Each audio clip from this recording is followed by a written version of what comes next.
بسم الله الرحمن الرحيم إذا السماء انشقت وأذنت لربها وحقت وإذا الأرض مدت وألقت ما فيها وتخلت وأذنت لربها وحقت يا أيها الإنسان إنك كادح إلى ربك كدحا فملاقيه فأما من أوتي كتابه بيمينه فسوف يحاسب حسابا يسيرا وينقلب إلى أهله مسرورا وأما من أوتي كتابه وراء ظهره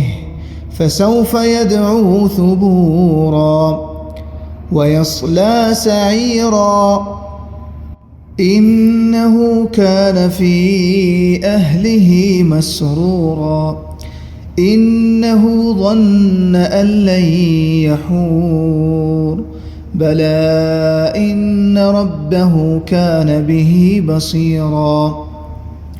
فلا أقسم بالشفق والليل وما وسق والقمر إذا اتسق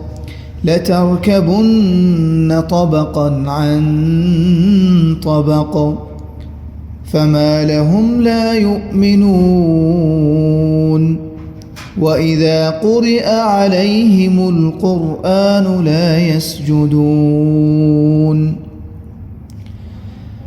بل الذين كفروا يكذبون